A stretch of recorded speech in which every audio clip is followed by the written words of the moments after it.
70 grams protein కానీ 1400 మాత్రమే calories వచ్చేలా ఫుల్ డే మీల్ ప్లాన్ చెప్తాను. బ్రేక్ఫాస్ట్ కోసం మిక్సీ జార్ తీసుకొని అందులో 1 కప్ రోల్డ్ ఓట్స్ తీసుకోవాలి.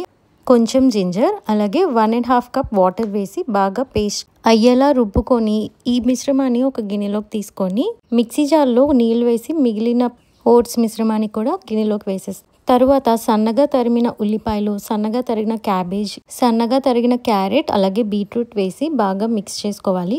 సాల్ట్ వేయడం చూపించడం మర్చిపోయాను. సాల్ట్ కూడా తగినంత వేసుకొని కలుపుకోవాలి.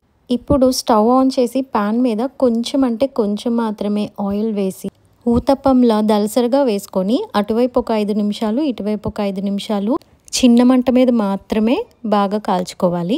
దీన్ని ఓట్స్ చిల్లా అంటారు. 1 కప్ ఓట్స్కి 4 చిల్లాస్ వస్తాయి. చాలా ఈజీగా ఉంది కదా రెసిపీ. ఇప్పుడు దీంట్లో నంచుకోవడానికి నేను పన్నీర్తో తయారు చేసిన తందూరి మయోనీస్ వేస్తున్నాను. ఈ పన్నీర్ మయోనీస్లో నేను ఆయిల్, షుగర్ అవేం యూస్ చేయలేదు. ఇది చాలా హెల్దీ ప్లస్ ప్రోటీన్ చాలా అధికంగా ఉంటుంది. ఈ మయోనీస్ రెసిపీ నేను ఆల్రెడీ పోస్ట్ చేశాను. ఇప్పుడు లంచ్ కోసం అరికలు ఒక 1 కప్ తీసుకొని బాగా కడిగి అందులో వాటర్ వేసుకొని కనీసం 5 నుంచి 8 గంటల వరకు నానబెట్టుకోవాలి. నేను 8 గంటలు నానబెట్టిన తర్వాత నాన్ స్టిక్ కడాయి తీసుకొని చాలా తక్కువ ఆయిల్ వేసి మసాలా దినుసులు అలాగే నేను ఇక్కడ చూపిస్తున్నటువంటి వెజిటేబుల్స్ అన్నీ వేసి తగినంత ఉప్పు, అల్లం వెల్లుల్లి పేస్ట్ వేసి ఒకసారి బాగా కలుపుకోవాలి. తర్వాత 1/2 కప్ వాటర్ వేసి మూత పెట్టి తక్కువ మంట మీద మాత్రం ఒక 5 నిమిషాలు ఈ వెజిటేబుల్స్ అన్నీ 30% వరకు ఉడకనివ్వాలి. తక్కువ నూనెతో వండుతున్నాం కాబట్టి ఇలా వెజిటేబుల్స్ని ముందుగా 30% వరకు ఉడకబెట్టాలి.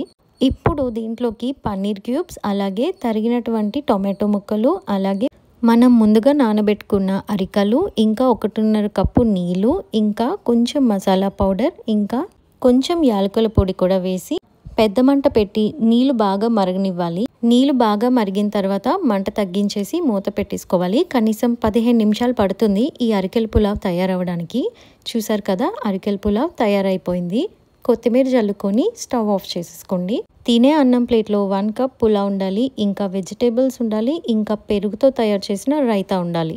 నేను వెజిటేబుల్స్కి క్యాప్సికమ్ తీసుకున్నాను. మీరు కావాలనుకుంటే బ్రాక్లీ లేదా క్యాబేజ్ లేదా లెట్యూస్ లేదా కీరా తీసుకోవచ్చు.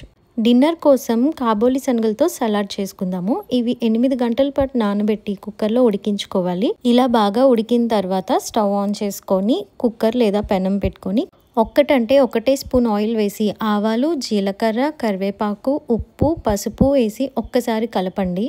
పోపు బాగా వేగిన తర్వాత మనం ఉడకబెట్టుకున్న కాబోలి శనగలు కూడా వేసి బాగా వేపుకోవాలి. ఇది బాగా వేగిన తర్వాత స్టవ్ ఆపేసి చిన్నగా తరిగిన ఉల్లిపాయలు, టొమాటోలు అలాగే ఒక నిమ్మకాయ, కొంచెం కొత్తిమీర వేసి బాగా కలుపుకోవాలి. స్టవ్ ఆపేసి మాత్రమే ఇవన్నీ వేసి కలపాలి. అంతేనండి, హై ప్రోటీన్ డిన్నర్ తయారైపోయింది.